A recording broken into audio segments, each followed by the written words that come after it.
Yeah.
Which is kind of cool. But we'll go out and play some Frisbee. King, you want to go play some Frisbee? Let's go do it. Let's go. Oh, wait. Let's do this officially. Let's do it officially. Boom. So King and I are going to go do some flat work. Let's go, handsome. Come on, Superman. King. Right, this here versus this. And you can see him shift. Come on, right? You can see him shift each time. And that shift is, it might be the thing that is necessary for you to get your dog to flip. Yes, good man. Ouse. Ouse, yes.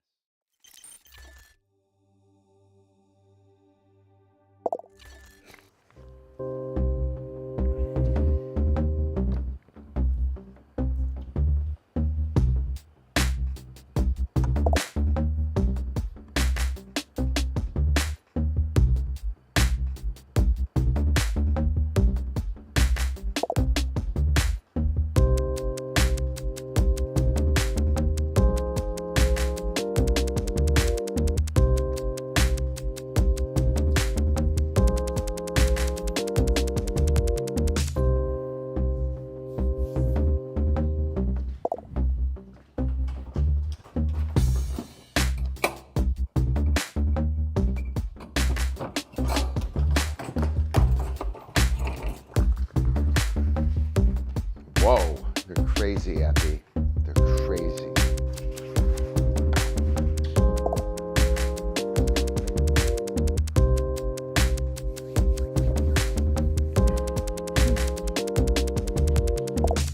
cool, Byron. That's a big screen. You got, it's crazy.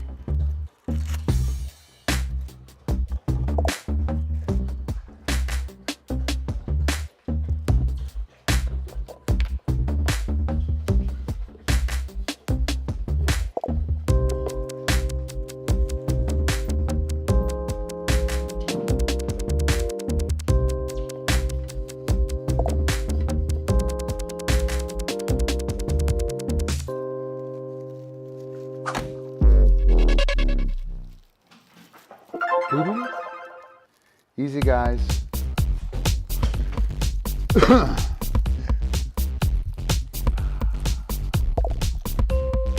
suck, suck. Oh, you got host. You got host. There are only 2. Good. Make it out. Hey. Chill, guys.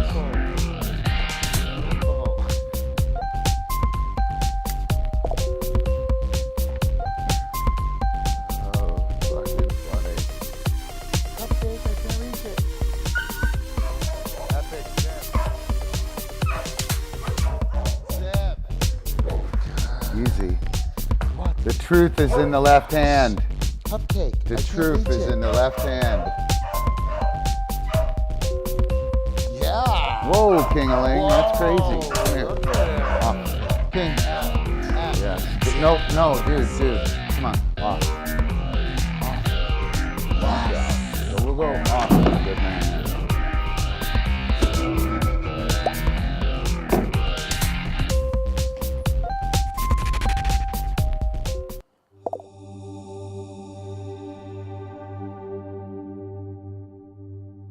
Frisbee is about the stuff between the tricks, right? You have 36 tricks in a freestyle routine, maybe, if you're lucky. It's a lot of tricks, right? So 36, 32, 36, right? That's pretty packed freestyle routine. Each trick takes anywhere from half a second to 1.5 seconds, right? The actual trick, yeah? So what are you doing for the other minute 30, minute 45, right? All the stuff happens between the tricks.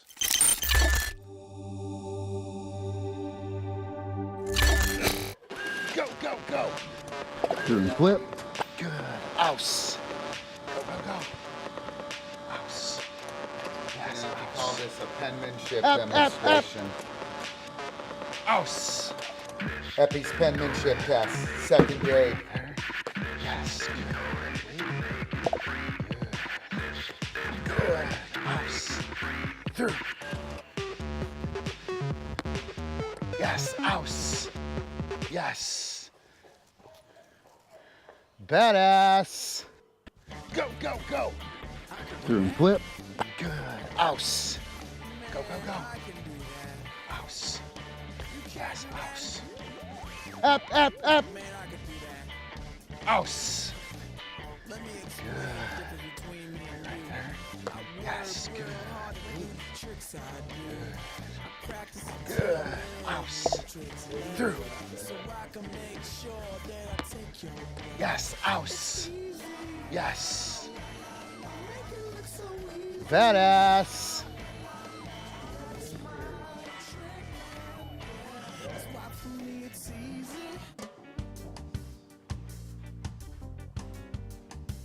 Hey. Throwing Thursday. Floor is wet. Come here. Let me put it outside. What's going on?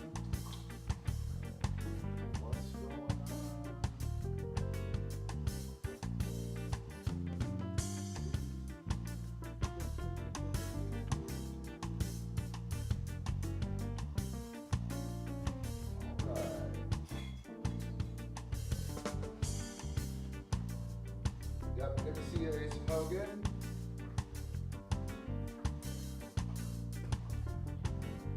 Getting a new puppy. It's awesome. It's exciting. Yay. Super cool. Super cool. Little Luna. Little girl. right, so I got a couple of things for Throwing Thursday. You guys should throw some ideas out there. You guys should throw some ideas out there for Throwing Thursday. Totally should. Oh, that's why you can't hear me. Hang on. I'm going to blow you out of the studio now.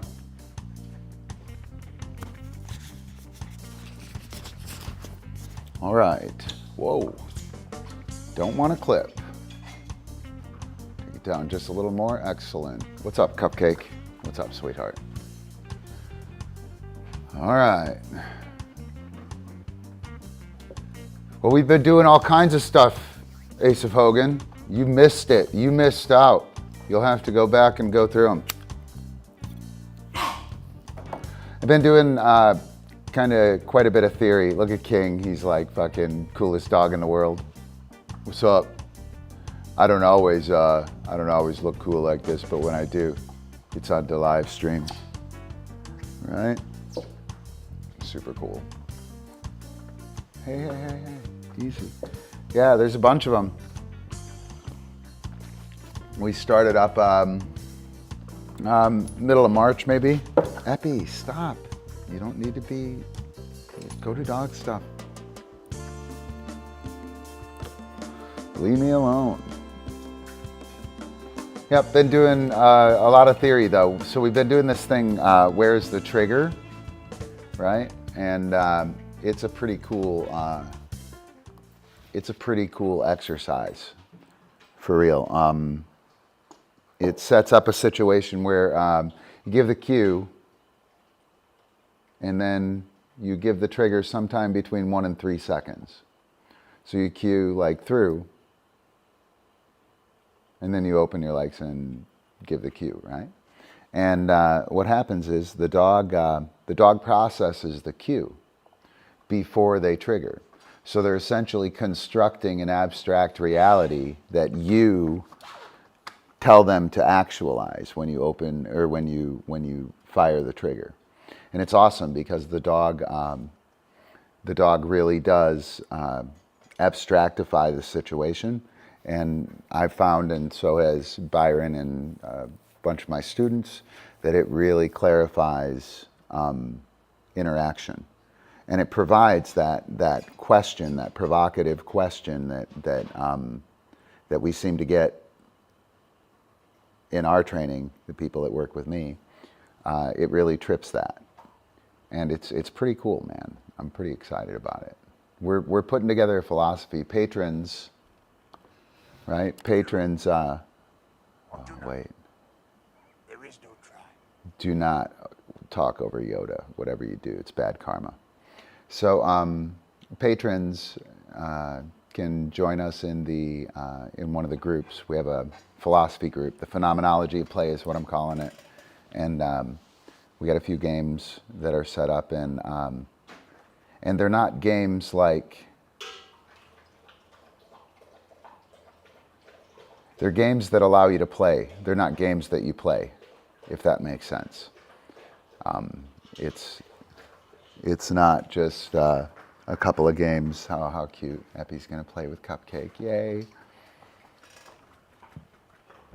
No, I discontinued the app. Don't have enough people. Maybe if we get cracking on the stream, maybe that'll happen. I'm actually about ready to have that happen, right? I started getting a little more serious. I see I'm going to tweet right now that we're on. Did you see that? I did it. I'm trying to get a little more serious about getting some people on the stream.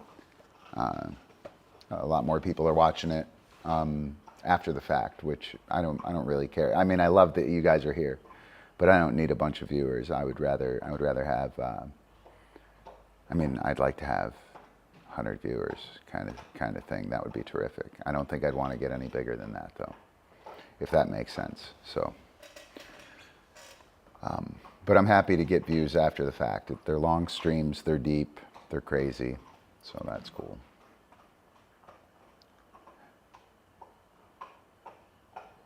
No, dude, it's epic. It's not possum, it's epic. Totally epic. It's an epic throwdown tonight. All right, so I want to go over flick, right? So when you're throwing discs, right? Everybody knows you got to really flick your wrist, and it's wrong. It's not true. You do not flick your wrist when you're throwing. Instead of flicking your wrist is flicked. Epi, go do dog stuff.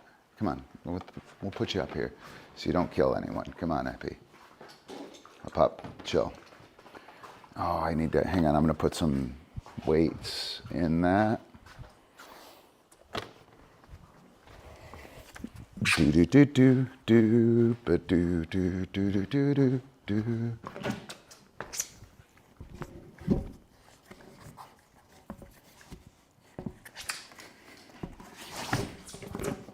There we go. That should be good. Hey, easy, cheetah, easy. All right, where are my discs? Woohoo! All right, so flicking frisbees, right?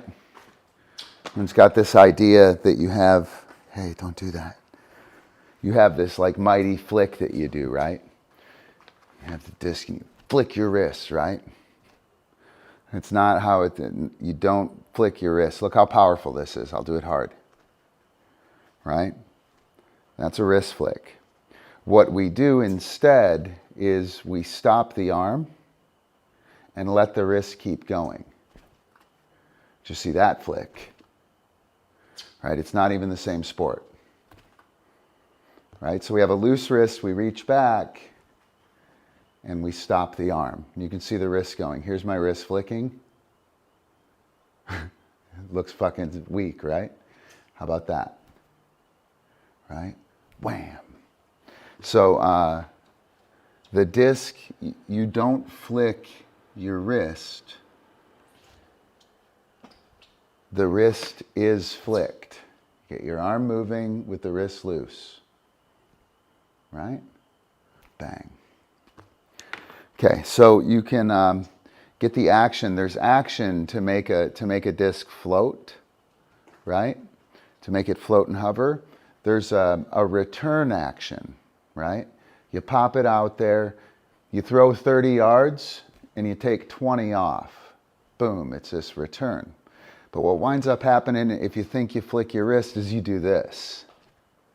And that's weenie stuff. It doesn't do anything, right? You want to pop it and pull back. And something, if you have like a switch or a riding crop, I found this fishing pole, right? The top of a fishing pole, it was left from the previous owners, it's been floating around the studio. You never know when you're going to need to beat someone with a fishing pole. So what I'm going to do is I'm going to flick my wrist with it. I'm going to get my arm going and stop my arm.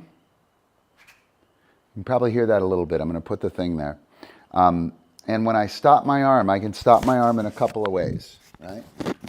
So tell me if you... I don't want to whack cupcake in the face. It won't go well. So you'll be able to hear this. So I'm here, right? And I go forward and pull back. You hear it? You hear it go twice? Right? That's the action you want. Right? And it's the second one is sharper. Right? You can hear the first one and the second one. It's not like that. Okay? That's that weenie thing. You'll throw it out there and try and flick your wrist. Get your arm moving and let it go, and you'll hear it go sharper on the backswing. You hear that? That's the action that you want. Right? If I'm throwing distance, it'll sound like this. Right? I'll swing and I'll push all of the disc going that way. Right? I reach back.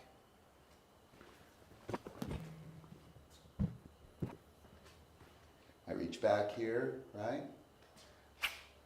And I release towards the target, right? So you'll hear it whooshing right there, right? I stop that right there. You can hear it. Another thing that happens a lot of times is people pull out there, right? And all of their power goes to the right. You want that whoosh on distance throws to go that way. All right, and then for the throws that you want to float and hover, right? Floaters, you want to snap back. And the back part should be more powerful. I'll come check you guys out and see what's happening there. You guys could hear that, right?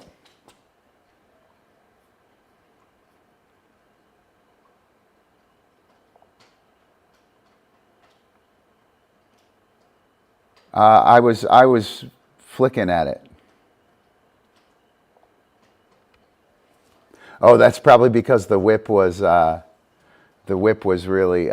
So could you hear me at all? Could you hear me at all? Hang on, hang on.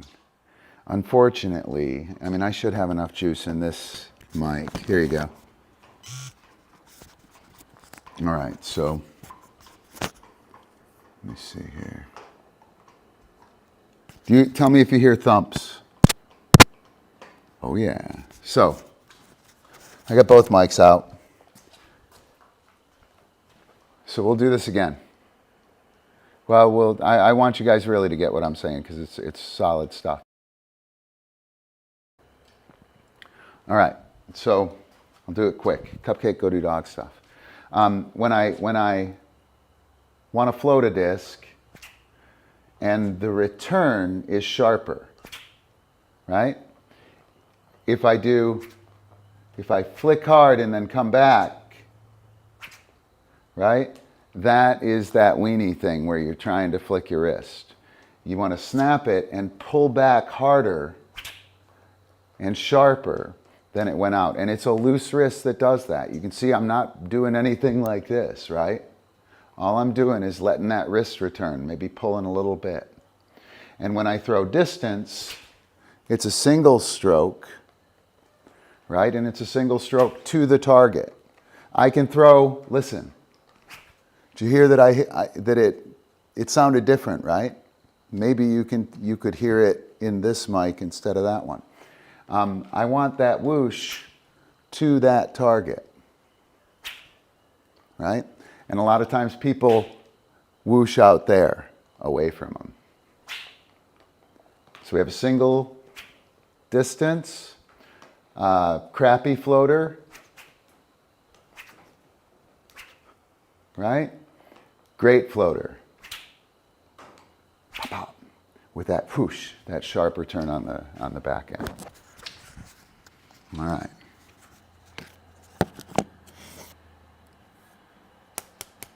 Right on. Thank you, Asif Hogan.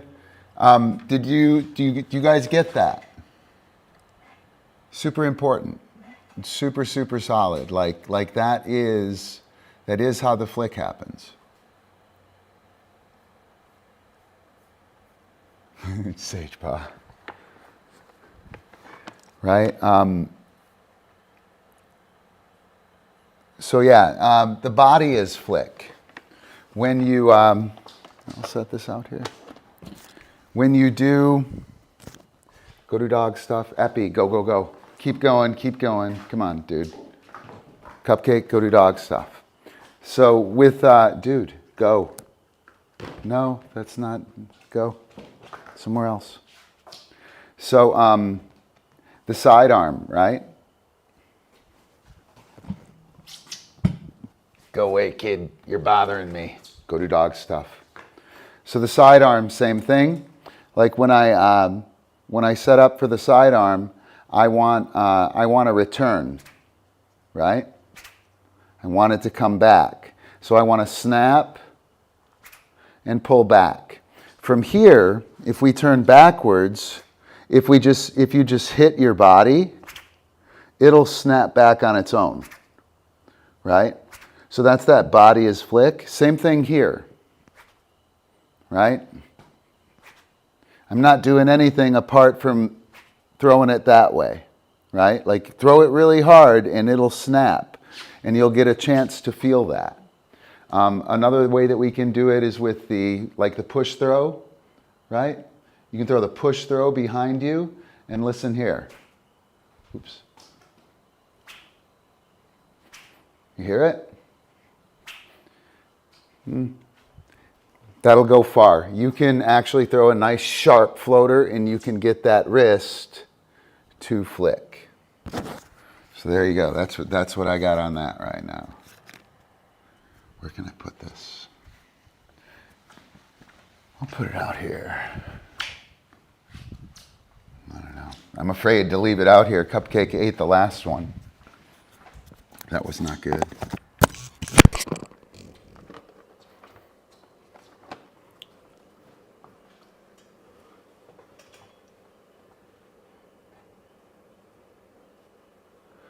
All right, so anything you guys want to hit on throwing wise? I got to do my 12 hands form. Sage Paw requested that. So I'll be covering upside down throws here. And the X hands form, both at the same time. At the same time.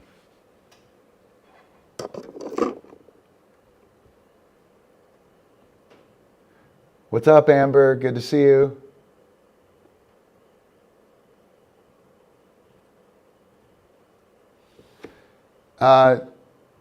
No. No, Byron. No. Yes. No. For any distance, yes. But your chest falls. So it goes across the chest, but your chest is here, there when you make the throw. Boom, pow, boom. That chest drops down the further you throw. If you throw straight across your chest here, you're gonna roll at like 20 yards. Once you get to 30 yards, you'll be rolling automatically. So at that point in time, you'll either have to drop this, which is comfortable just to make like groovy tosses, right? So you can drop that and throw your hyzer, something like that. But as soon as you need to really generate power, you're going to come across through here, across the chest, but that chest will be down there, right? So yes and no. And you certainly don't want to throw that way all the time because you can make nice groovy, frisbee tosses, right? And you can, I can throw 75 yards like that, right? That's pretty cool. And it's groovy, right? Doesn't require a lot of effort. Frisbee's hippie, right? If you're working on your frisbee tosses, your frisbee throws, you're not doing it right. You're not doing it right. You should only work like at the moment you release on any of them. And you should only work when you're like throwing it as far as you can. Otherwise, it should just be groovy and happening around you.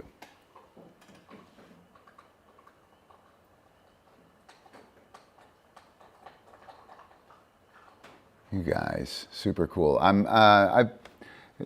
It's a nice setup, I think, for the flick on that, Amber. I hope it came out as well as I think it should, right?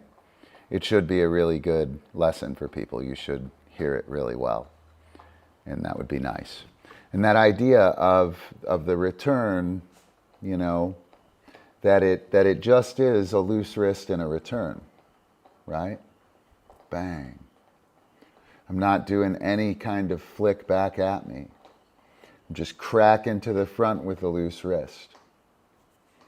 Maybe I pull my arm back a little bit, but I don't try to refurl the flick, if that makes sense. All right. So yeah, what's going on, guys? Did you like the new meme roll, Byron? I got like so many images. I can't get them off of the Midjourney site though. My upload speeds are good on the ISP here, but my download is terrible apparently.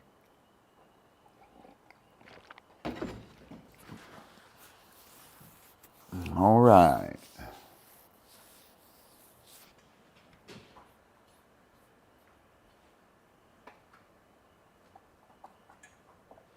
Right? Yeah. Shoulder doesn't fall off going that way.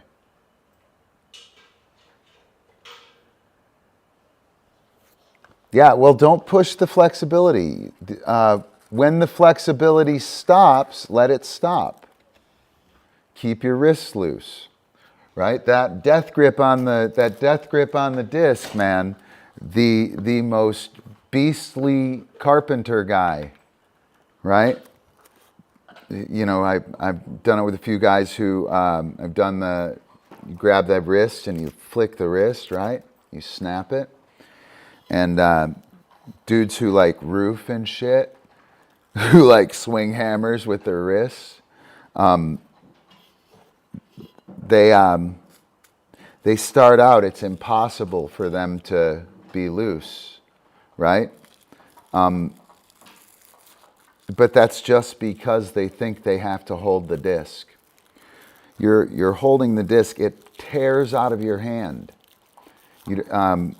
On shorter throws, you let it go, right?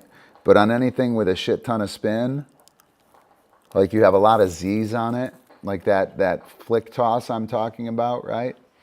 The hover and a distance throw, it tears out of your hand more than you let it go. You don't even really let it go. You hold it just tight enough for it to tear out. You also want it in the hand, right? You want it all the way up there in the hand, right? Or in the hand, right? You don't want to be out here at all. It needs to be somewhere. These are short throws for me with lots of snap. This is a distance throw. Something like that. But you'll see that it's in the hand. It's really important that you get purchase on it. Sidearm throw, I like to bury it in that, thumb pit, right? Then the middle finger there. Sometimes I tighten it up, and sometimes I bury it. Sorry, I'm trying to show you here. Sometimes I bury it into the hand there, and sometimes I put it on that, I don't know what line that is, right? Whatever palm line that is. I put it right on that. And that is a nice sharp spot. It's like a crotch there that it sits in. But it's in the hand. Overhand wrist flip, in the hand. And it might get kind of a little bit out of the hand, but that's just because I snapped the shit out of it. Those are kind of important things for throwing. I don't think they get talked about very much. A lot of people make those mistakes. What's up, Epi? Don't do it. Don't do it. I know. What happened? What happened to your co-host chair? There are discs on your co-host chair. Hang on. Up. Okay, thank you. Yeah. You gotta face the camera. Did you see that? He's like, no. Hang on, I have to face the camera.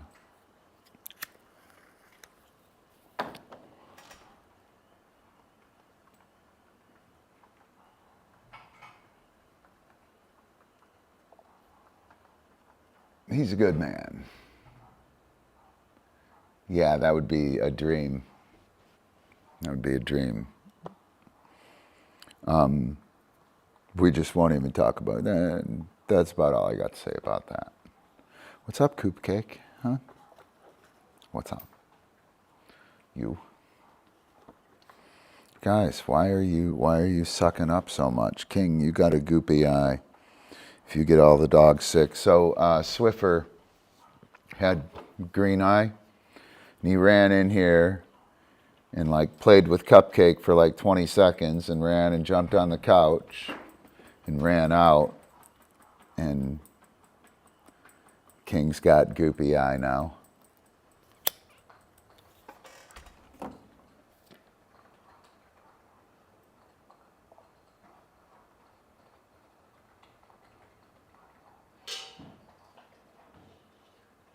Yep.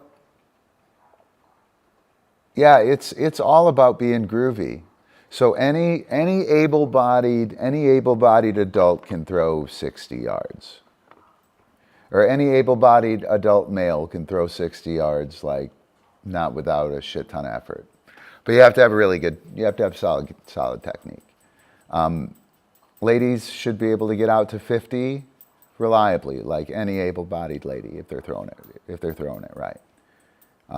Because it isn't the power on the disc, it's the action and the direction, right? You can throw really hard early. Let me see.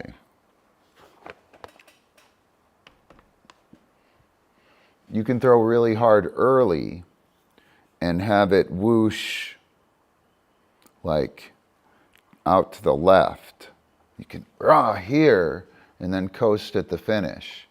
It's a really common problem, especially with guys. It's like hitting a golf ball like you hit a baseball. It's exactly the same problem. What's up, Antonis? Finger on the rim only for short touch throws. So, and even then, I never get any further than there. I never do that, ever. The amount of time it takes to roll off is a lot. It's a lot of time for it to roll off. And I'm either at this knuckle, the crotch of that knuckle, or the next knuckle, right? But I don't get, even when I'm out here, I'm like right up in there, right? It actually is holding on kind of the pad of my finger. I don't like it all the way out there on the rim like that. I think it's very counterproductive. It means you have to pull across it, right? You have to essentially pull across it to make it spin. And there are throws that do it, like, so it looks like I pushed this, but I actually pulled it, right? Hey, I don't need any assistance. I don't need any assistance. You're in and in, Cupcake. Cupcake, in and in. In? Good. So, yeah, like with that, I actually, Epi, off. Good work. Come on, Epi, up. Keep going. Epi. Chill. So, when I push this, I actually pull as I'm pushing it. So you can't push a frisbee. You can't push a disc. So from here, I'm pulling that way, right? Bang. Woo! All right?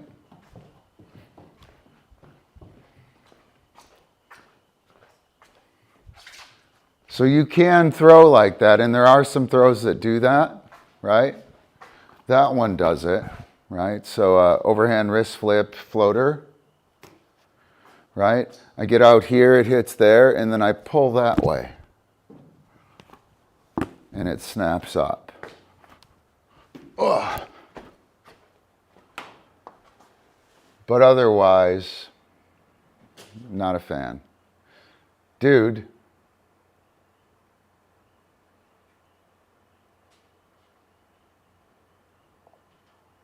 Dude. You too. King. Go, go, go. King. Get up there. Be good. Be good.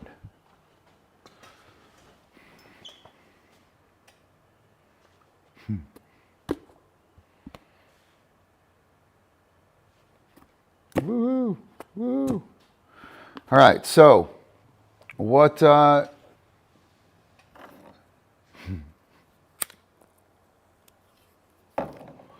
what else should we hit on?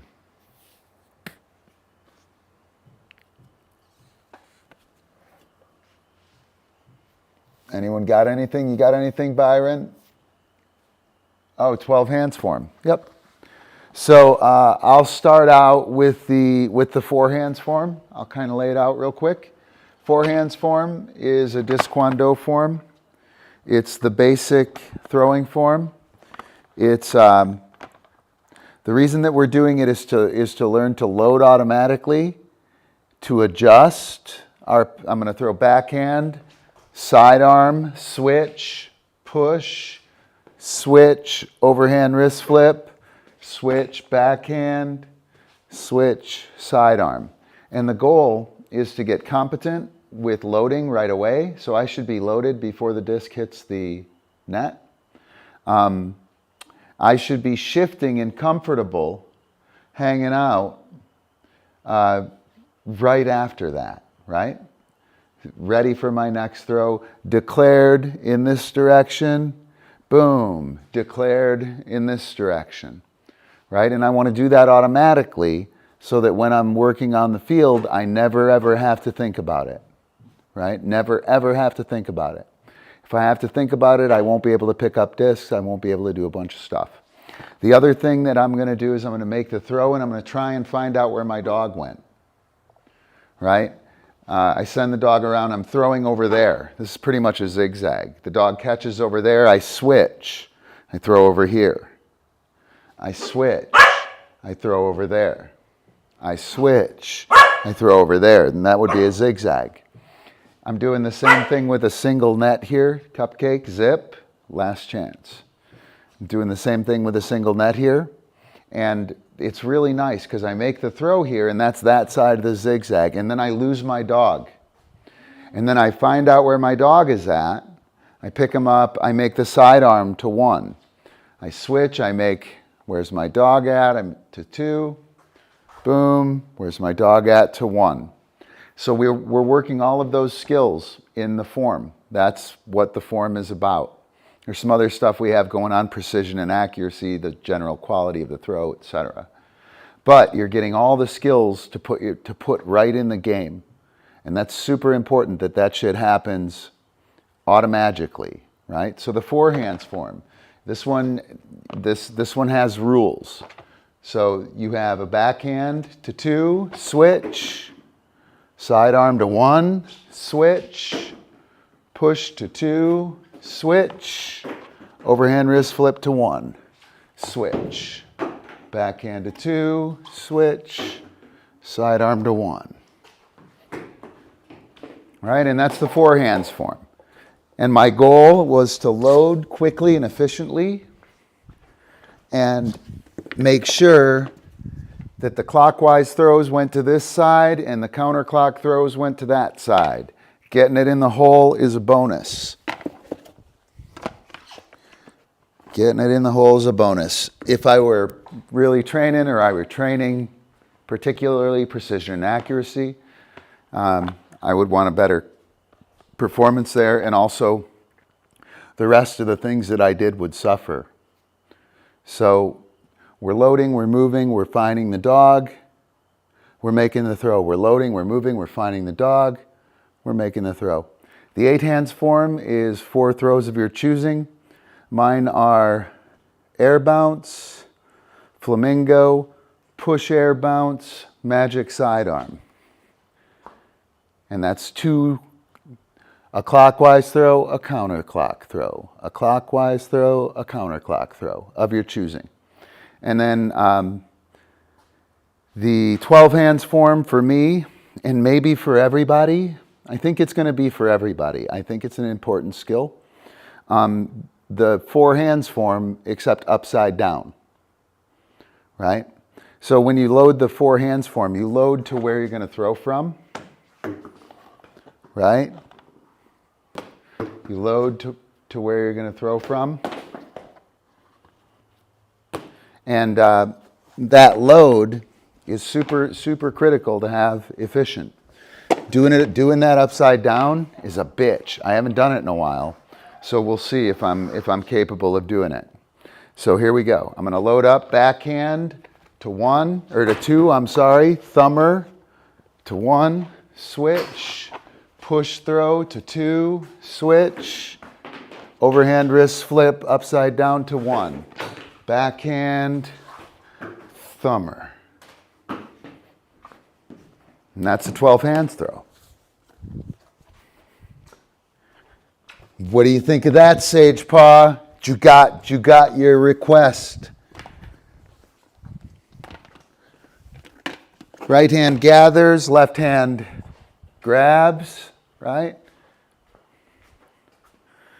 Again, I'll load upside down backhand to 2, thumber to 1, push to 2, overhand wrist flip to 1, backhand to 2, thumber to 1. So right now, I'm not doing anything about reading my dog, right?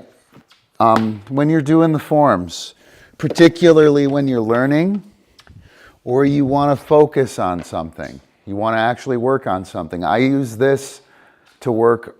If I have a throw, I put it in the middle of one of these forms. I whip up an X hands form, 4 throws, and I put it in there. And it helps me to perform outside of that skill and kind of take my mind off it, prepare for it, let's say.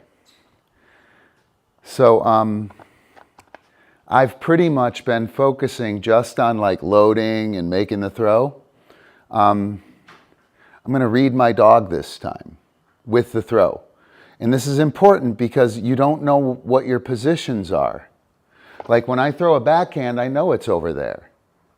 When I throw a upside down backhand, it's in a different place, right? When I throw a crazy throw, getting your body oriented to the target is a skill.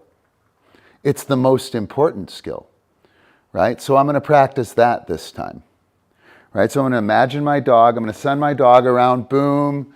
There's the upside down throw to 2. Where's my dog at? He's over there. Right? To 1. Where's my dog at? There he is. To 2. Switch. Where's my dog at? Oh shit. Overhand wrist flip to 1. Where's my dog? Boom. Switch. Where's my dog? Pow. Right? Could you guys see that? Did you notice that my performance got better? Funny, huh? Almost like I kind of did it a little more seriously there, right? You'll find that doing the thing for real in one of the fashions might make the whole thing pop for you. Might be that Byron, it is high skill and high challenge. It promotes flow, right? So by honing in and focusing on that skill, watching my dog. By the way, there's a reason I work with dogs all the time, right? I have dogs out like all the time. I don't like to present without dogs, right? And it's because I can flow with the dog, right? So high challenge, high skill, right? We can really hit that flow state. And we've been doing, Ace Hogan, everybody else, we've been doing flow theory in class.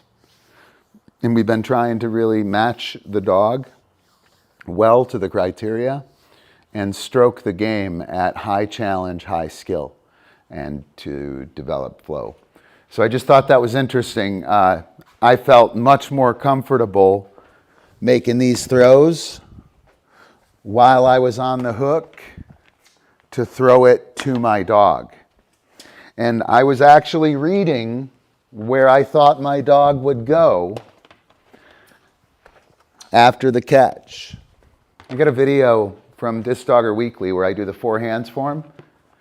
And I do this kind of aspect of it. I read the dog and I overlay them, and they're within like a quarter second.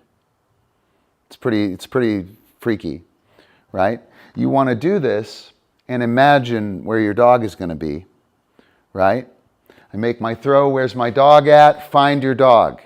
There he is. Boom. Where's my dog? Find your dog. Find it.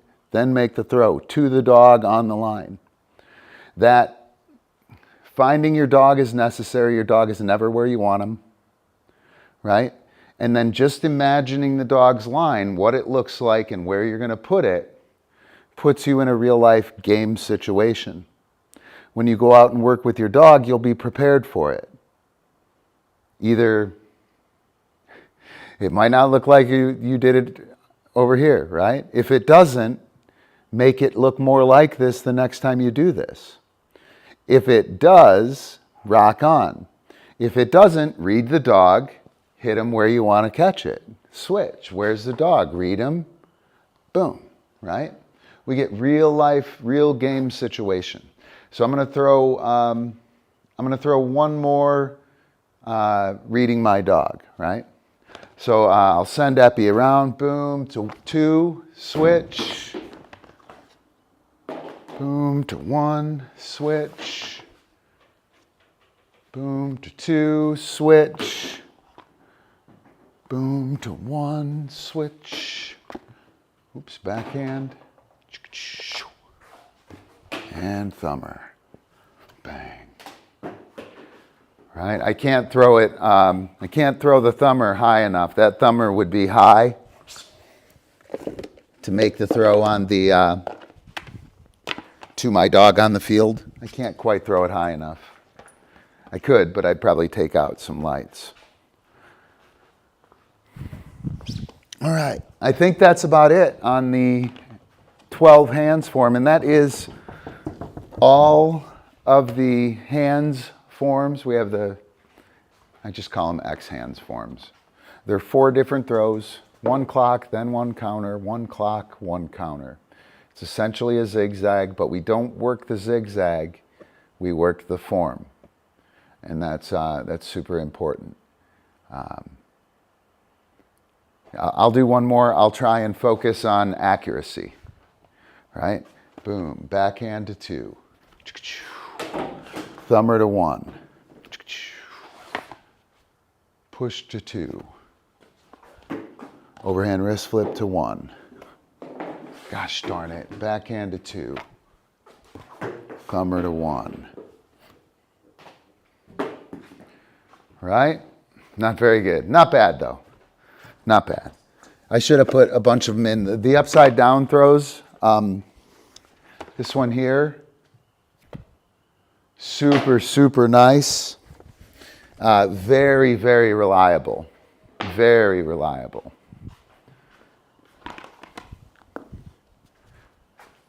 You can putt with it in disc golf. Ooh, that's only 4.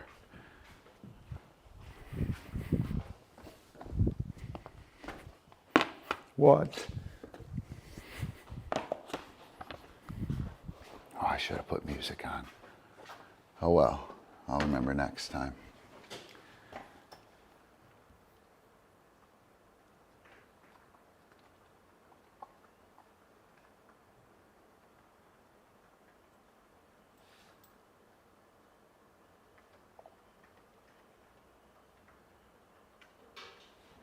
Well, yes and no. Yes and no, Daniel, right?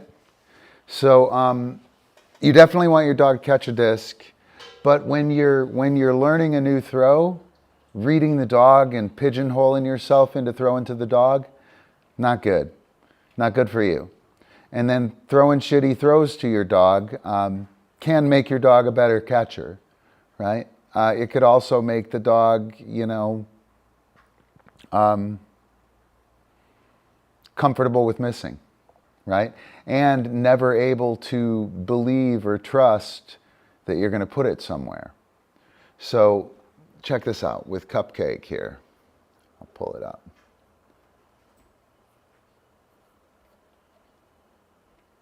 I think it's on here, actually. Where are we at?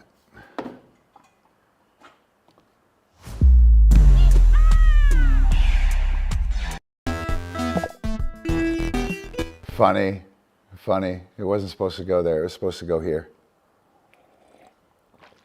We are on clean, right? Hang on, where are we? Yeah, we're on clean. All right. So I think I got it in the Cupcake, Badass Patrons Credits, Cupcake Fly Chi, Grr. Let me see if I can find it here. Had a Cupcake warm up, and I used this throw. Yeah, it's the. All right, here we go. We're doing it, Coopy. Let's go, Coop Cake. Again, we are gonna need some. Oh, darn it. I hit the wrong one. Friggin'. Repeated entry for the Coop Cake. Oh, I was on the right one. Makai. Get out. So that upside down throw, Daniel, is pushing her to collect. Right? So she wants to run like a crazy girl, and she can't because that disc is falling back on her and she's got to watch it. Right? And so I want her to track and stay behind the disc, right? Yes. She actually flipped that. Whoa, what was That that? flipped back up to right side up. But these are just upside down little staker throws. So you can see that she's running really hard. She's super aggressive. I don't want her that aggressive, right? It's not okay to run that hard. So these discs being thrown upside down are supposed to... They'll slow her down, blah, blah, blah.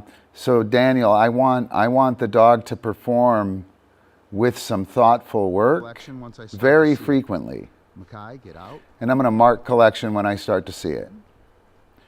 Haven't had anything I could mark yet. And I have, but I'm busy trying to figure out where to throw it. I can't do both, dude. I can't do both at the same time. I have to figure out where to throw it, how she's going to move, and then hit her there, right? And then she is going to adjust what she's got going on based upon my throw leading her out there, right? So, but I can't do both. I can't learn it and do it for her at the same time. I can do that a little bit and play and have fun, right? But I can't just do it. Good girl. It's not fair to me and it's not fair to the dog. And you'll see this get tighter and tighter. And she'll get excited and go overzealous. Yes, good girl. Coming back on her. And I'll make shitty throws like that. Right? And that's exciting. That's exciting, but it was behind her. She's over pursuing on. I should shut up and let the dude I talk. stop that over pursuit. Right? I want to halt that over pursuit. Makai, get out. Yes, good girl. Aus. Mauka, get out. Yes, good girl. So this next one on that side, watch. Get out. So I'm a little late. Yes, Aus. I was a little late. That's the one I want, right? That's the one I want.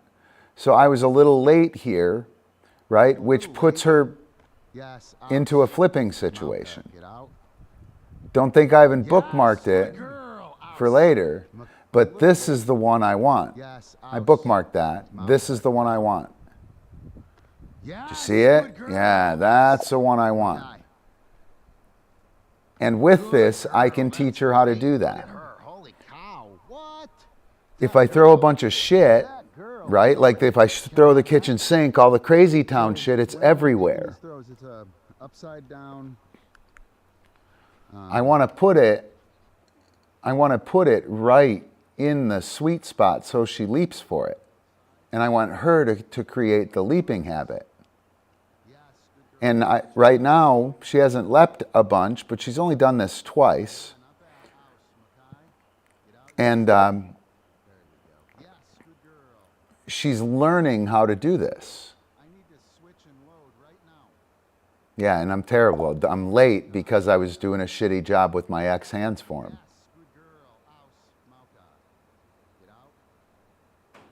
So, Daniel, I'm trying to get 5 to 6 strides and a leap on each side. Again, she's super cupcake, super fired up to play. Gonna have to do some repeated entry. It's not the energy level I really want to work. Ready? So I'll go, Makai, get out, boom. And that's out to the left at 10 o'clock. And that's out to the right at 2 o'clock. And there was a nice leap there. She got funky because she tried to catch it afterward, but she collected really, really well. She leapt early, went after the target. It was friggin' awesome. And I want to do that as many times as I can.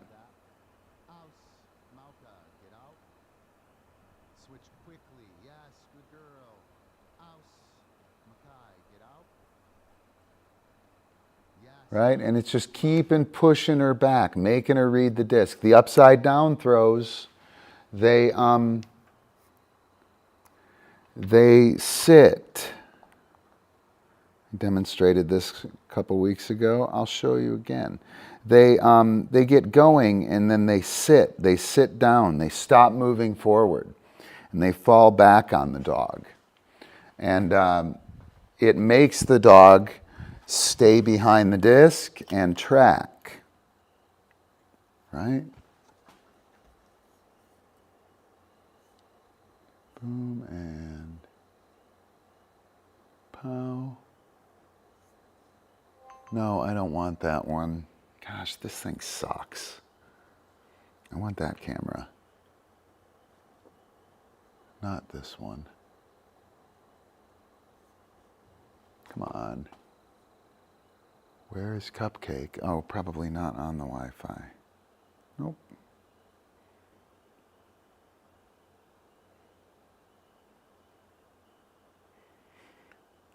Going to show you the, there we go.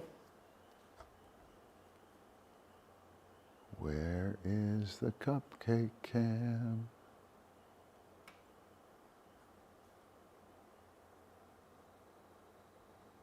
Oh, come on.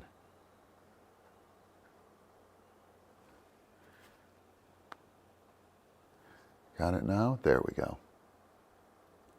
Sorry, guys.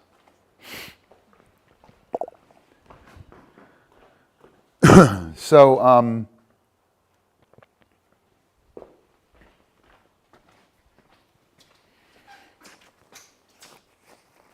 can we do that?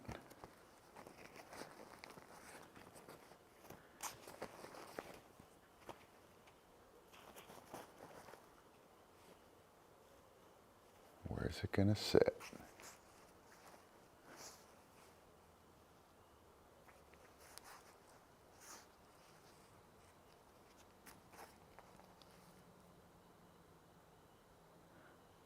All right, that's cool.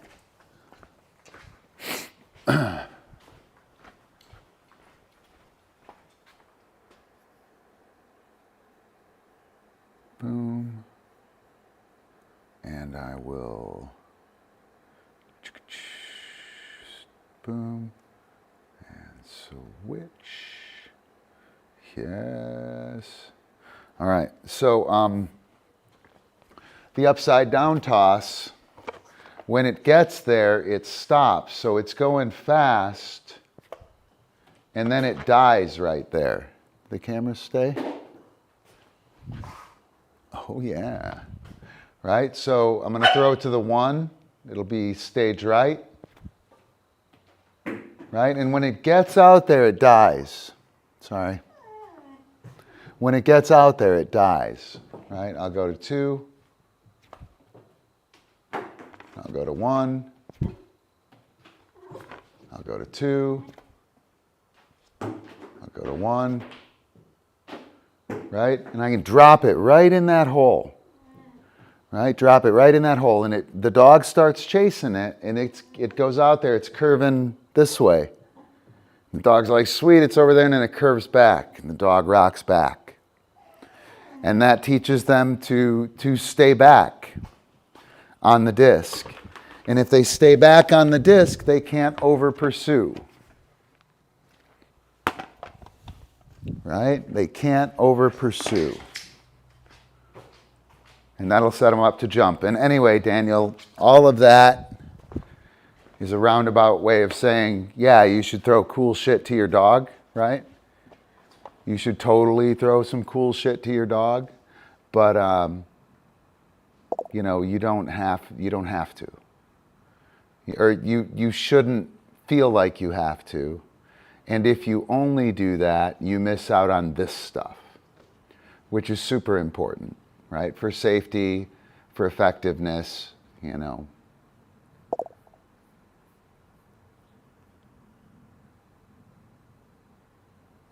Super cool, Ace of Hogan. Thank you. Right on, dude. Right on. Do I have all 6? Yeah. Cupcake is being super good. She needs to come out. Release the cupcake, right? Release the cupcake. What? What? Epi, come on, let's go. A pup, keep it rolling. Ep. Good, chill. King. A pup. Chill. Awesome. All right. So, lots of throwing. Lots of throwing. Hour throwing class. Hour throwing class. All right, are you ready, Cupcake? Let's do something cool. Let's do something cool. Let me switch that camera.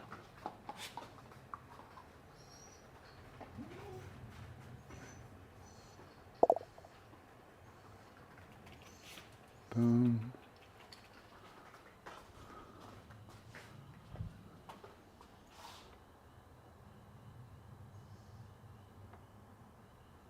All right. You ready, Cupcake? Off. Watch out. No, we're not doing that. Not doing that. Not doing that either. Ooh, we might do that. We might do that. We need to do that. But this is what we're going to do. Dude.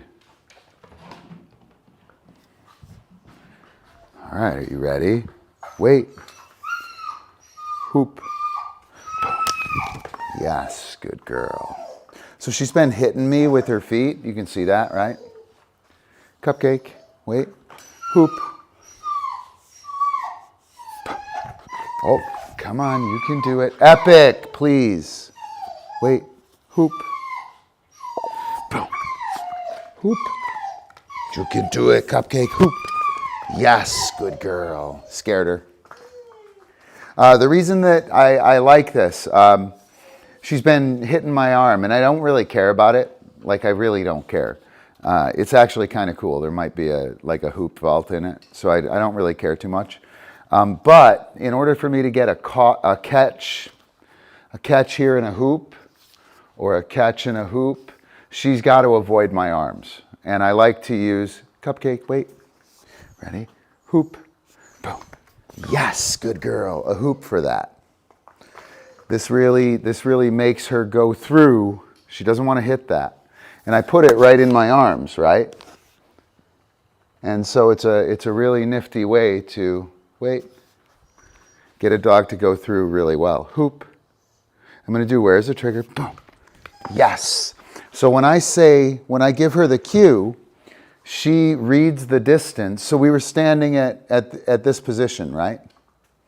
So she read the situation. Hoop. So she's reading the situation now, and here's the trigger, right? And so she put that together, and then responded to the trigger, right? Wait. Hoop. Boom.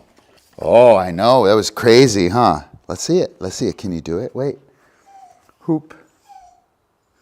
Boom. Oh. Oh, I know. It's crazy, huh? Are you ready? Wait. Hoop. Boom. It's like I can't do it counterclock, Ron. So, Cynefin framework, right? I offered 3 reps. That's a pretty safe to fail probe, right? It's okay if we don't get it. Cupcake, wait. Hoop. Boom. Yes, good girl. Awesome. Wow. Ready? Come on, it's hot stuff. Wait. Hoop. And she's constructing reality. Boom. And then she actualizes reality. Watch Cupcake build the world. Cupcake builds the world. I can give her hoop. Boom. Oh, that was almost it. That was almost it. You ready? Hoop. Boom. Yes, good girl. That was awesome. So where is the trigger? That time frame. By me playing around with that time frame, I get a different rhythm. And the interaction is fun. Even though it's kind of worky, right? It's a little bit worky. I'm going to change that though. You ready? Cupcake. Ready? Rut and hoop. Rut. Hoop. Oh! You ready? Want to try it again? You ready? Rut and hoop. Rut. Hoop. Hoop. Oh. She wants to flip for it. I'm not going to be able to do it. Second safe to fail probe that failed. I'll get one though. You ready? Ready? Mackay. Yes. Squib. Wait. Hoop. Boom. Yes. Good girl. Awesome. Cupcake. Through. Wait. Hoop. Boom. Oh, that was awesome. Yeah. I like that. I like it. You ready? Let's try that again. Let's try it again. Ready? Through. Hoop. You don't get a toy. No toys. Ready? Through. Yes. Hoop. Yes. Good girl. Wow. Look at her. Awesome. Go to dog stuff. All right.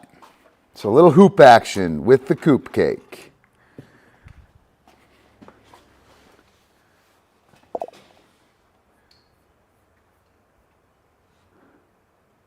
All right.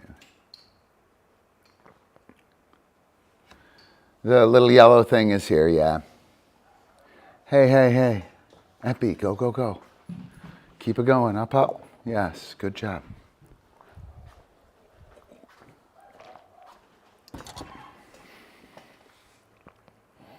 All right. She's a coop cake. She's the coop cake. Hey, go do dog stuff. Leave me alone. I know, you're super excited. Not bad. Not bad. So she missed all the new hoops.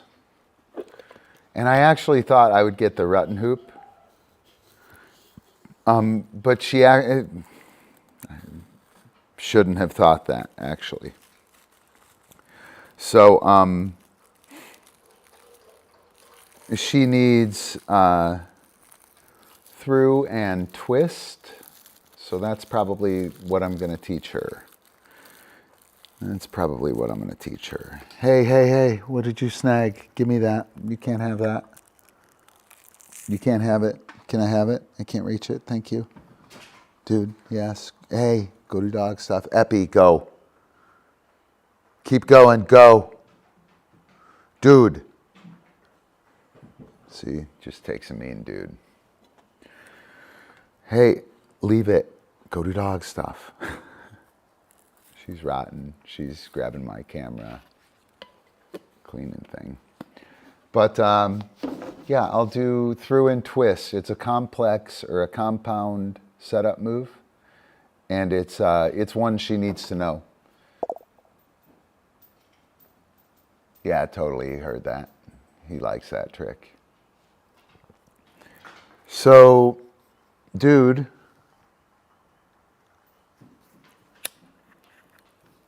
all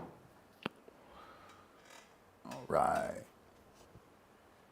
King, you're all covered up. Sorry, buddy. Ooh, we're brought to you by Hero Disc USA. I should probably have that going. Boom.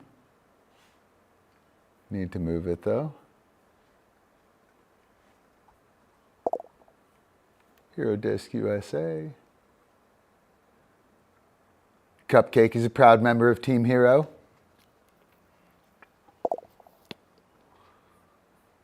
Yep, Hero Discs are the best.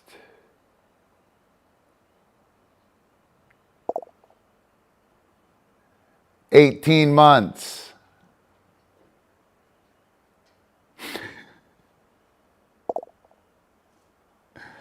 "18 months. Take your time, it's not a race. For real. Yep. Yep. Don't do a bunch of shit with her. You don't need to. Do good work. Do flat work 4 times a week max. 4 times a week max when she's like 7 to 12 months. And 4 times a week is way too much. But 4 times a week max. Don't be crazy. Cupcake pretty much only does the stream work. That's all she's like ever really done, is the work in the stream. I've played Frisbee with her 10 times maybe, right? I'm not in any rush. And this is too much work, right? Yeah, we were talking in class. So in class, when we do class, I tend to run Cupcake like an appropriate amount of time. So we did stand. I'll show you what we worked on. I'll do a little work with Cupcake. I'll work her way too much in the stream, but I'll show you what it looks like when we actually do work instead of teaching you guys. Right? Because I'm not trying to train my dogs here. I'm trying to show you guys what to do, right? And my dogs get trained as a byproduct. It looks different when I'm training the dogs, and you guys need to see that. That's super important, because these dogs work way too long of sessions in these streams. We're just talking about that in class. So when we were working with Cupcake, so Georgios from Greece, dude, he's got a standing multiple that's really slick. He taught it in 2 weeks, and he used a pedestal foundation, and that thing, where's the trigger? When I said the dog constructs reality, I tell the dog what to do, she reads me, and then I give her the trigger, and she does it. And it either happens the way she expected or not, right? And then on the next one, when I tell her, she reads the situation and plans for it, and she gets better and better and better at planning, right? And then that becomes a concept that she uses, right? There are concepts: attention, like nose to the target, body target, right? A hand target is a couple of concepts. It's finding the thing, locating it, object selection, and touching the nose, right? It might be chasing or follow, right? But it's touching the nose. those skills. When I get her to stand up, right? That's a stand on hinds. That's kind of a concept, right? I stand on my hind legs. When I get her on a pedestal, that's a concept. On. Standing up, I go off, she gets off, I give her a cookie, and then I ask her off the pedestal. The pedestal is a duration behavior. I teach it, up, yes, cookie, cookie, cookie, cookie, cookie, cookie, cookie, cookie, off, right? And then I do stand, cookie, cookie, cookie, cookie, cookie, cookie, off. And she knows that that's duration. Duration is a concept, right? So Giorgio's and take is a concept. When I work Cupcake here, she will not, she'll give it a pup. Yes. She'll give it only on the pedestal. Yes. Yes. Mine. Yes. Come on, hot stuff. Mine. Yes. Right, so, aus. Yes. Aus. Yes. Aus. Yes. Aus. Yes. Yes. Good. And she's got to be up here, mine, in order to give it to me. She's got to be up here, aus, to drop. Yes, and notice she didn't get off. Yes, mine. Yes, and she's got to be up here to give. Off, yes. Dude. Right? So she knows the pedestal on until off. She knows on. She knows duration. She knows to give on the pedestal, right? And she knows stand, right? So what Giorgio's did, up, yes, stand, off, yes, off, yes, up, yes, stand, off, yes, good girl, uh-oh. So she knows that she's got to be back up there, stand, in order to stand. Off, yes, off, yes, awesome, go do dog stuff. That's a session, the stand part. That's it. 3 reps, fuck yeah, dude, she rocked it. Get the fuck off. You get on, get hot, get off, right? When I did the juggle there, right? I did that to show you guys Giorgio's progression. Pedestal, off, yes. Dude, come on. Stall. Off, yes. So he taught that.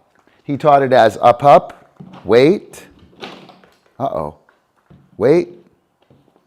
Yes, attention. He layered the pedestal.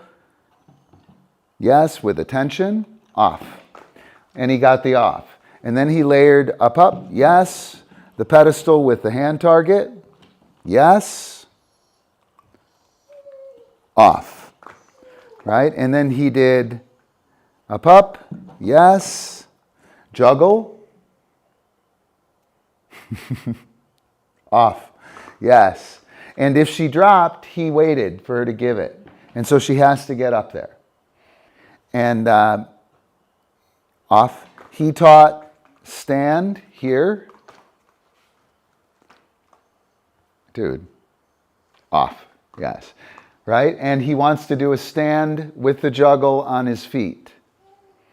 And we were talking about what we need to do that. And he needs to get his stand on the pedestal with that layered idea. Stand. So she eats one cookie, right?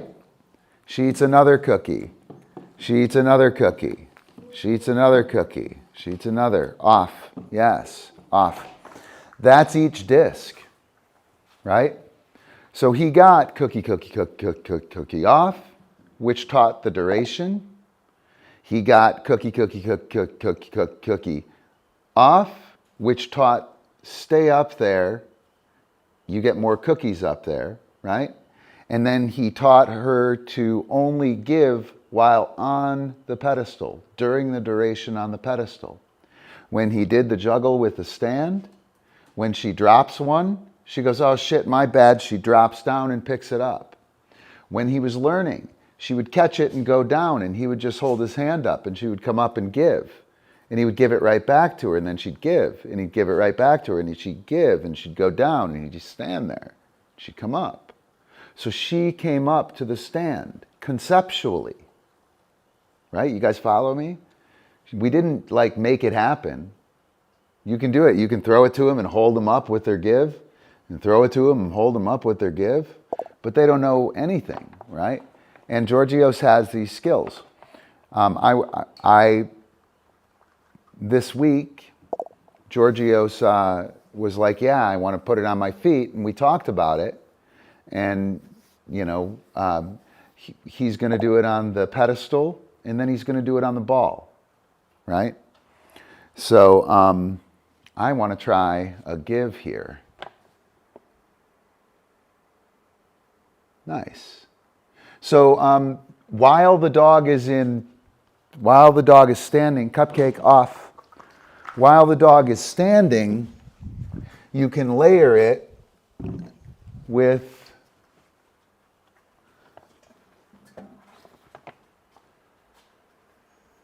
the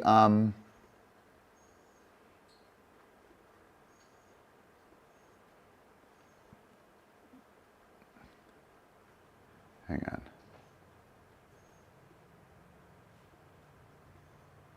There we go, there, and oops, one more time.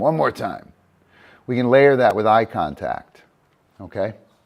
So, cupcake, yes. I'm gonna get her up here, I'll pay her, and I'll pay her off until there, and then I wanna layer it with eye contact. Yes, and pay. And now her eye contact, yes. Yes, off, yes. That eye contact is what makes me pay. That is a layered behavior. She will give eye contact while in a stand, right? By the way, that's a session, right? I'll fuck around, roll up a cigarette maybe, take a drink of my coffee, look at the internet for a second, come out here and do another quick one of those, right? So what I'm going to do this time is a hand target. Stand, touch, yes. Touch, yes. Touch, yes. Touch, yes. Off, yes. Awesome. Off, yes. I layered the stand and the pedestal, and she was targeting while standing, right? So what else do I need for my standing multiple? Do I need anything else? Right? She's putting her face here. That's where the disc is, right? She knows she's got to give it. She's going to stand back up. Also, did you notice that the hero guy's in the wrong place again? Oh no, don't want to move that one. Did you also notice that? Oops. Come on. I'm trying. I'm sorry. Where's the hero guy? Pull it up top. Put it on top of everything so I can move it.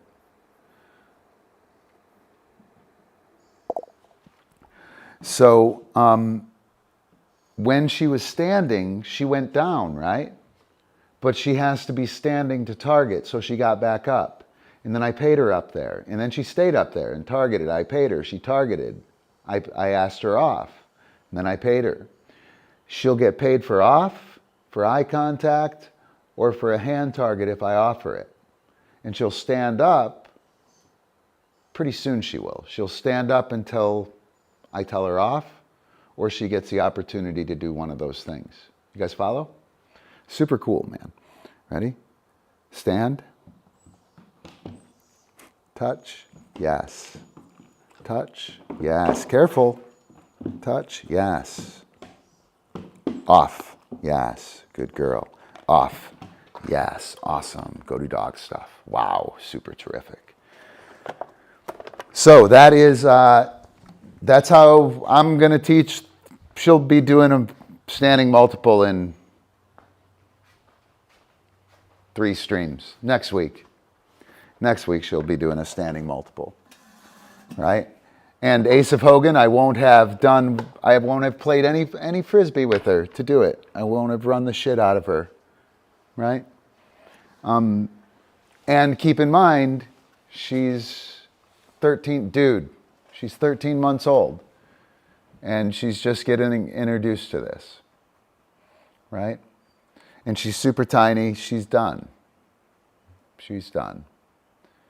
And it was it was kind of hard. Well, the timing, winter time is easier to not do stuff with the dog, right? During the winter time, it is a little easier. So I wasn't really pressed or rushed. And I'm still not rushed, right? And look, dude, where did the accidental cupcake go? What happened? Just like that. Super cool. Super cool. All right. Yep. Yeah, you should take it slow. See, always somewhere, man. Hero disc. Boom. All right.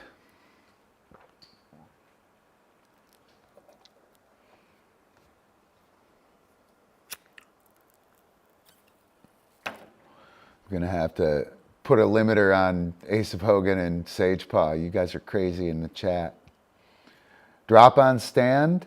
You mean, yeah, so she will only drop on the pedestal. And she actually doesn't have it yet because she's got that dopey fucking drop it and, oh, I'd like to fuck around with it thing.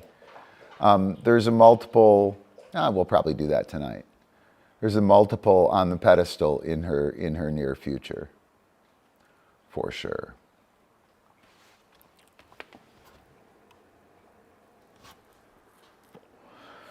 In her near future, like in some minutes. I'll be right back. I'm going to put on some sleeves.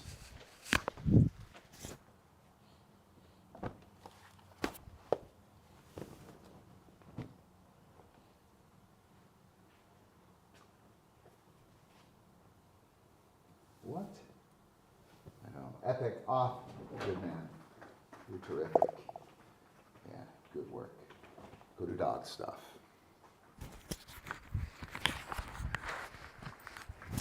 So that getting Epi off of the ball, super important that he gets some love for doing his thing, right? But I'm also kind of getting an accidental cupcake situation with him. He's got to be on the ball to get reinforced, that unintentional back chain.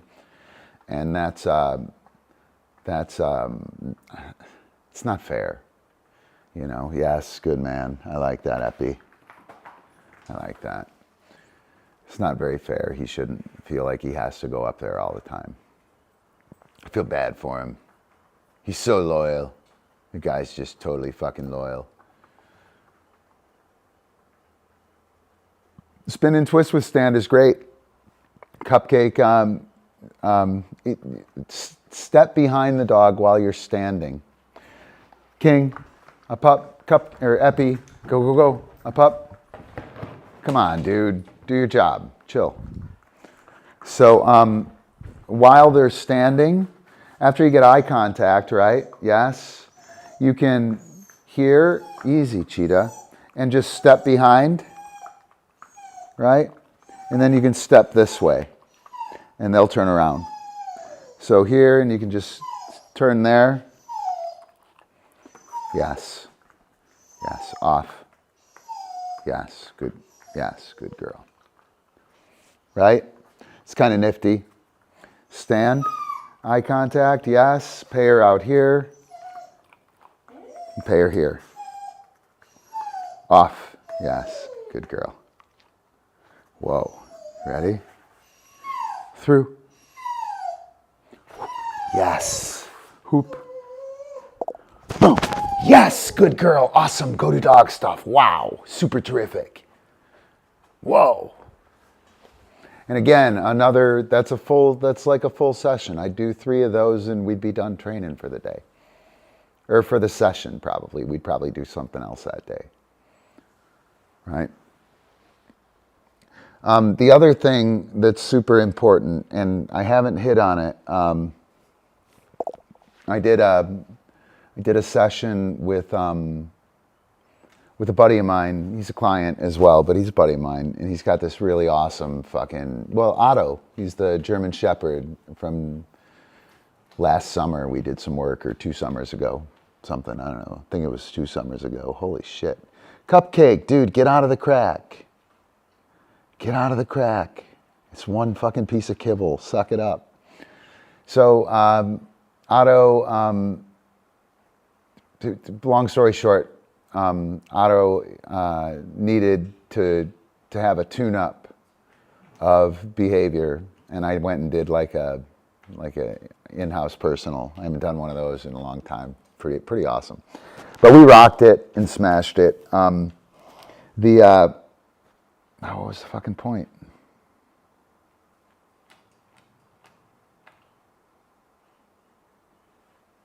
Hang on. Shit. I forgot the point. Oh well. Right? He is a good co-host. Epic. Easy. Epic. Yes. Good man. Good work. Yeah. You're a perfect co-host. You're very good. You're very good. Right? Badass. The back of his thing has my number on it and hashtag badass. Right, Epi? Yep. I know. Oh, shit. I forgot what I was going to say. The functional rewards. So the most important thing is like her doing work during the day, right? She's got to do things to get outside. She's got to do things to get out of her crate. I stop at the threshold. She waits, right? I ask her through. She goes over the threshold. I pay her, right? Here, I'll show you. I'll show you. Chill. Ep. Come on, dude. Ep. A pup. Chill.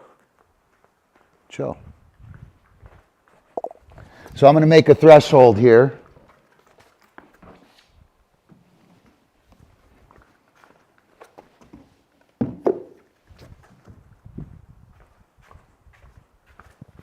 This will be a bit of a stretch.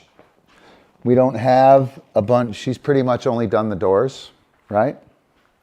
So, yeah, fuck. Hang on.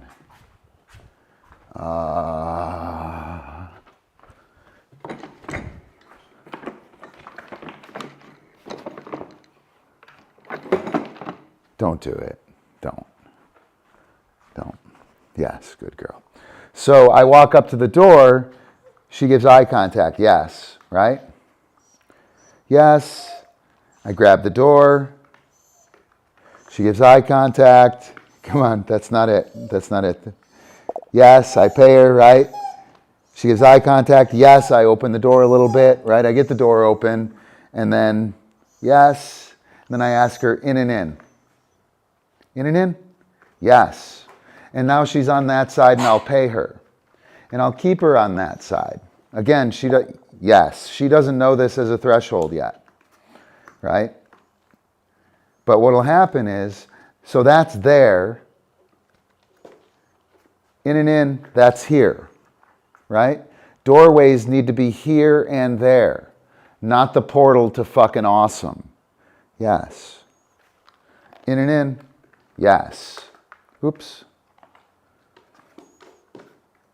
Yes, right? Not the portal to awesome.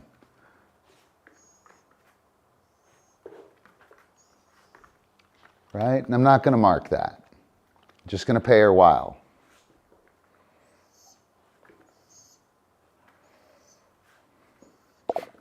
Yes, good girl. In and in. Yes, good girl. And so I do that at the door. I do that at her kennel, and I do it at the door. She's never seen anything like this. At the pajama factory where we used to live, in and in, yes, we did a lot of leash stuff, and we had a bunch of thresholds that we manufactured. In and in, yes, good girl, awesome, go do dog stuff. And so when I get to the door, that's what I do, right? And I don't even need cookies on me. Like, you know, she starts to walk through the door, I stand there, and she's like, ah, shit, my bad. She goes behind the door, and then I tell her to go in. That stuff is where you want to do your, like, the mental work that fatigues the dog, right? When they're making real life decisions that really matter for them, right? You want to do that work and ask the dog to do work there, and then you don't need to work them a shit ton, right? They don't need a bunch of work. So functional rewards, super important. And I use cookies there. The functional reward would be going outside, right? The functional reward would be getting out of the crate, getting out of the room, getting through the X-Pen door, getting through the sliding glass door. Then she goes to the bathroom, right? Those are fatiguing decisions. Those are real life decisions. And if you ask them to make them, they get better and better at making them, and they get tired throughout the day with just capitalizing on the abstract behaviors that are in your daily life. And then those behaviors are usable on something like that, right? So that's Threshold. That's season 2, episode 3. You should watch it. It's a good episode. Pawsitive Vybe, season 2, episode 3. Here, I'll write it down in the chat.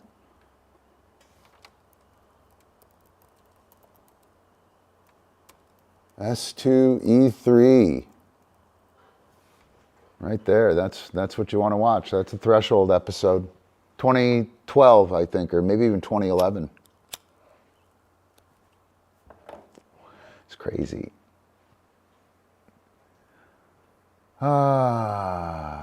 Yep. So that's like the stuff that we do most of the time.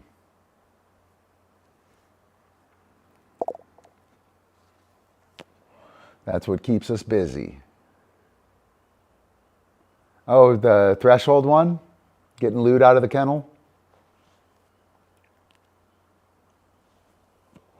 Yeah, that was an impressive show, guys. If you haven't seen the Pawsitive Vybe show, you should see that. It's good. 10 dogs out all the time. Go through all of the root concepts. So all of the episodes, Sage Paw, Byron, and everyone else, each of those episodes is like a key concept in the Cynefin framework that we're using, and also in dog training in general. Attention, targeting, threshold, right? Attention, targeting, threshold, you can do anything you want with that. If your dog knows those as concepts, you can do anything you want. A hoop is a threshold.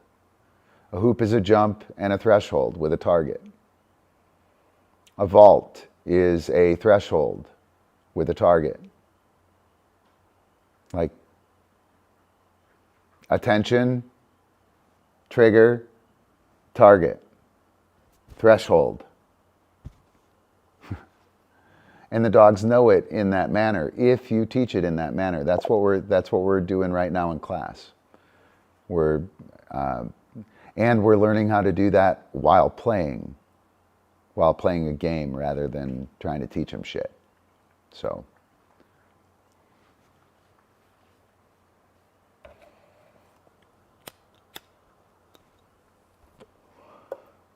yeah, duration, reward placement, the mystery show, which is a lot of hoop stuff and cat training, and then bite and drop. 9 key elements of dog training. Pretty good show. Yeah, it is great in the crate, Amber. It is terrific in the crate. Like really, it's hard work in the crate too, right? Like initially, for settling them down and getting them base level control over their emotional state, right? Base level self-discipline. You open the crate door and they hang out, you pay them.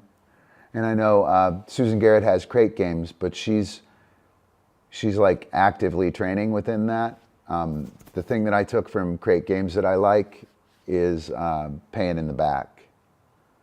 So whenever I pay the dog, I pay him in the back of the kennel, unless I'm working them coming out. That was really awesome. But there's too much action in her crate games thing for me. She's working the shit out of the threshold. The dog gets the threshold concept. Unfortunately, the dog gets the threshold concept as like drag race, stop, or drag race, with her choice. Fucking cool, man. Not my thing. Not my thing. I like the dog to cross the threshold and turn around and address me. Just like I like them to leave a stay, right? I never release my dog from a stay to anything but me, right? I never release my dog to anything but me. And otherwise, I'll give a wait and a go cue, right? My duration cue always releases to me. If I choose to send the dog somewhere else after, that's fine. But duration always releases to me. And I like that, so. A little bit of a foundational difference there. Too hot, foundational. It's ignosis, Byron, ignosis. It's the wrong kind of gnosis. It's good special knowledge, the wrong kind for me. Good word, right? It's better than quigger or cooiger, whatever you came up with. It looks good though, looks good. I tried to say it, it just doesn't work. The cue and the trigger at the same time. All right, let's see, what time is it? Look at that. Going on almost time. What do you guys got? You guys got anything? Should we do something? Epi, you are a much better co-host, yes, than you are a ball manager back there.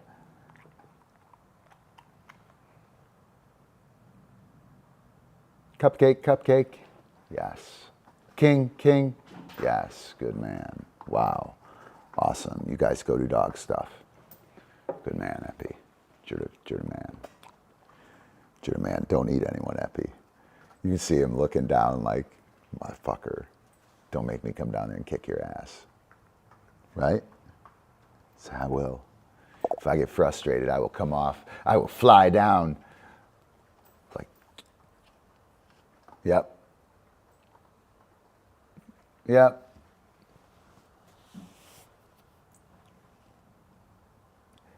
So I've been really grooving on that. So Byron, I'll lay out some of my phenomenology of play. So we have a cue and a trigger, okay? And everyone has a cue and a trigger whether you know it or not.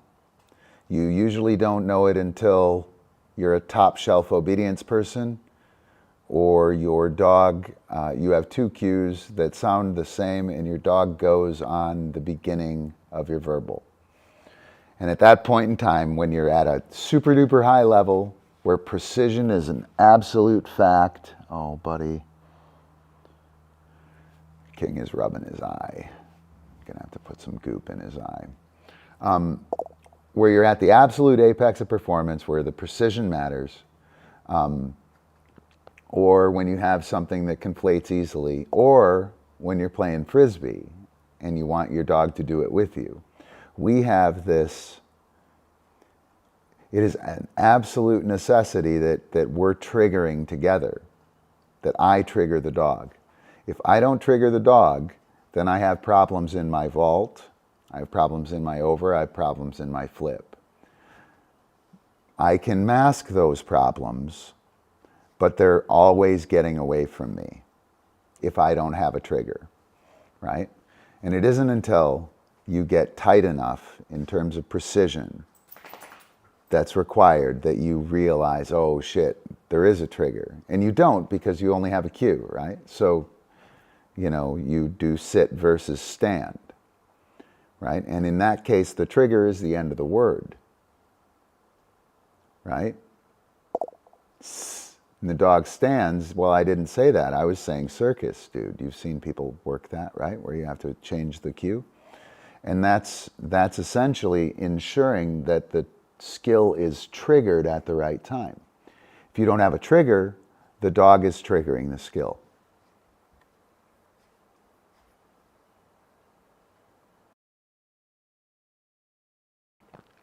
All right. So the dog is triggering the skill. That gets out of control with our game, bad. And so we do a cue and then a trigger very purposefully. We do this game called Where's the Trigger, right? And it allows us to create rhythm within play. I give the cue and then the thing, right? And I give the cue and then the thing. And I give the cue and the thing. And I give the cue and the trigger, right? And the dog never knows when the thing is going to happen. And then the dog, when I give the cue, reads the situation, right? Reads the situation, this is going to happen, when's it going to happen, where's it going to happen, bang, and it happens, right? So the dog gets really good at creating reality, an abstract reality in his head between the time the cue and the trigger happen. And then when he sets up, when he hears the cue, he can't do anything until the trigger. If he walks off, I do the trigger and he's like, what? I was walking off. Yeah, you should have been staying there. Okay, where's the trigger? Right? And it becomes a game. And so I give the cue. The whole thing is concrescence is the terminology we're going to use. Out of many, one plus one, or coming together as one plus one is kind of what it means. It's Albert North Whitehead's phrasing for his decision-making process. And it's a cool word, concrescence. There's an image of I'll show it to you sometime. Anyway, the first thing, the cue, is the act of prehension.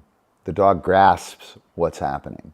And then the dog constructs the reality, an abstract reality. The dog goes into the cognition phase where they construct the reality as they think it's going to go down. And then the trigger actualizes that reality. And we do it. And then it either goes off the way that the dog thought or it doesn't.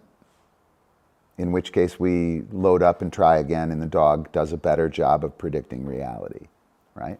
And that's how it goes down. That's how it goes down all the time, by the way, with a regular old cue. The only difference is we're responding super quick and the dog is responding super quick, right? And we're not practicing or accepting that our dog can create an abstract reality.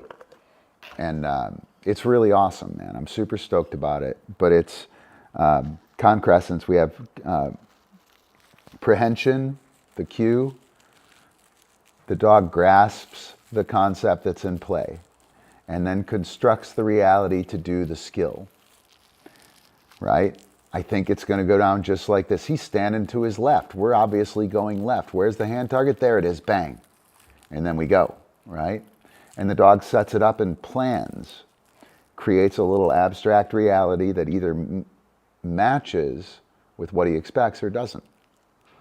And I submit to you that that is exactly how they do everything in your house. You know how they know all the shit that you pick up your keys, that's happening. It's 4:45, you pick up your keys, that's happening. You didn't teach them that. right? They didn't have to generalize that. They didn't make mistakes in learning that. They see you start, you're picking up the keys, right? You pick up the keys, the dog creates an abstract reality in his little brain, in his mind, right? And then you fulfill that reality, and he knows that's what it is. That's how they know what we're doing. And when we short circuit the cue really quick, and we pretend that dogs don't generalize well, we miss that. And what we're teaching in class is to capitalize on that. When I give the cue, the dog goes into a state of aporia, and that means unable to answer the question or at an impasse, right? So I give the cue and the dog is at an impasse. Well, where's the trigger, dude? I see you're standing there. I know we're going there. I know we're doing this. Where's the trigger? Right? And then we give the trigger and the dog does it.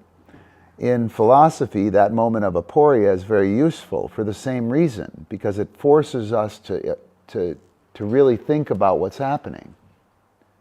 We were thrown a literal curveball and we smashed it out of the park. Now every time I'm throwing that curveball, I smash it out of the park, right? So that's what we're working on, and that's part of the phenomenology of play.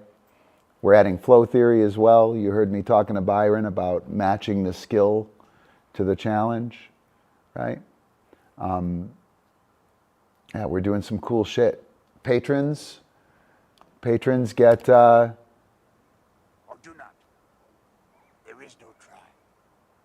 Patrons get access to classes at the vice director level or above. Ace of Hogan, I told Sagepaw, I'll offer you the same deal. If you do vice director as a patron, $10 a month, I'll give you access to all the classes. So that's only for you too on this stream, because I know you guys are young and hungry. We'll call you starving artists. Yeah, I know you're starving artists.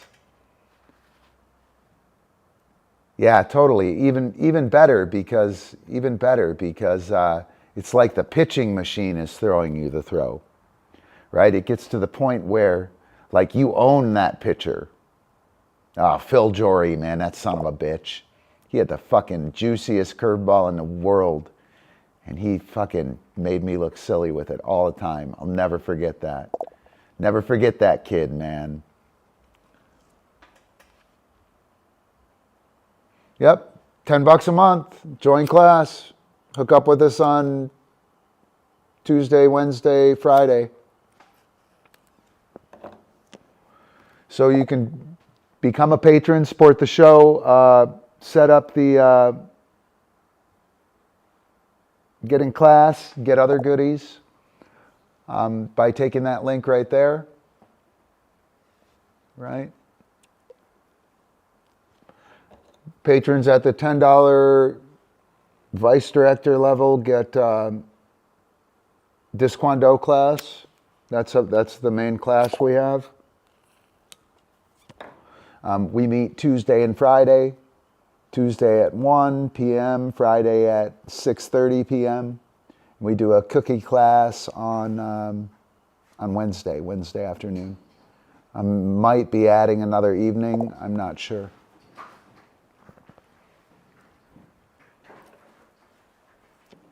Yep, I'm in the same boat, Sagepaw. I can't do much. I feel you. I totally feel you. That's why I'm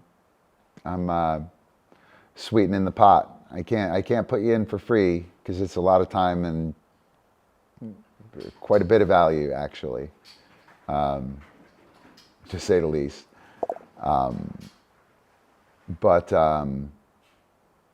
yeah, happy to work with you guys while we're here, you know. And again, that's open to you guys.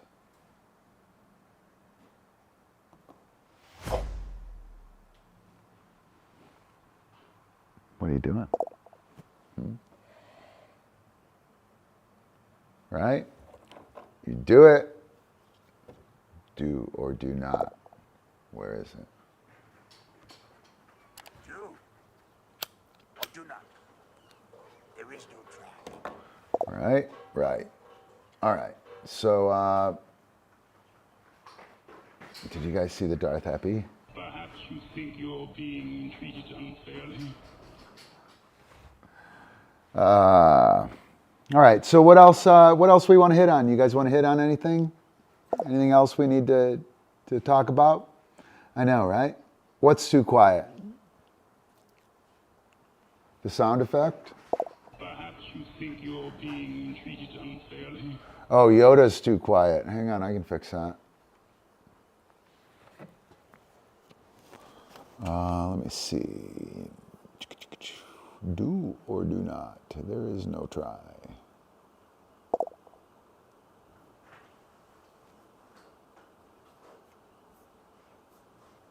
Oh, maybe I can't.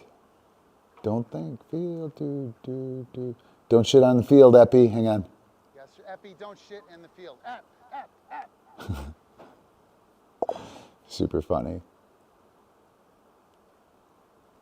Oh, where the hell is it? I'll find it. Oh, well.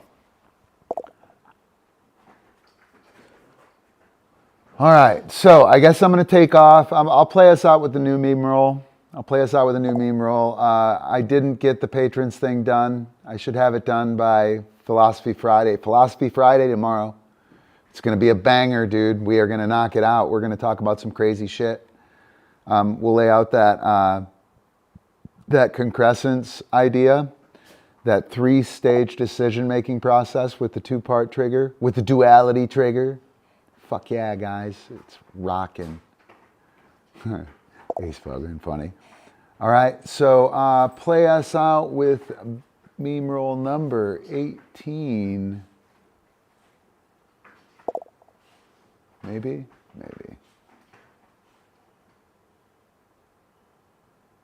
I gotta create a new one. Hang on.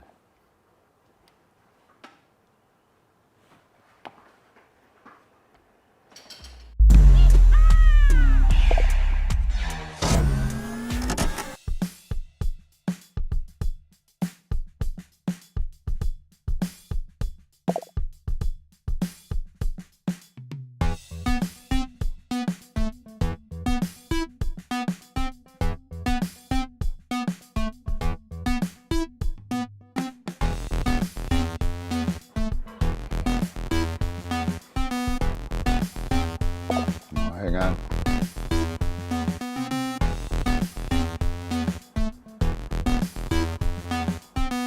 Yeah! Woo! Oh yeah!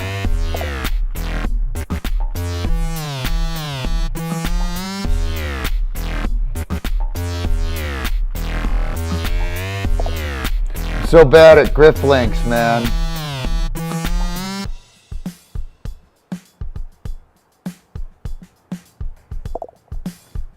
Pretty good at that griff thing. Can't give my classes away. Can't shill merch. Woo! I should get my socks soon too. You like my frisbee fish? Hey, that's the appetitive cookie. Cupcake. Dojo.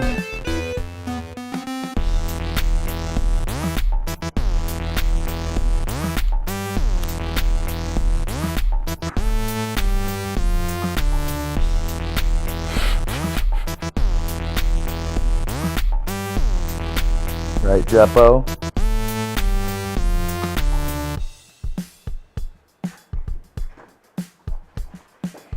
So Philosophy Friday tomorrow. We'll be laying out some cool stuff. I'll try and have another presentation together. Right? Oh, wait, dude, you ain't seen nothing yet. I can't get anything off of this stream, man. Or off of my Mid-Journey. I got a ton of stuff. I just can't get it all off the website. See you guys. Philosophy Friday.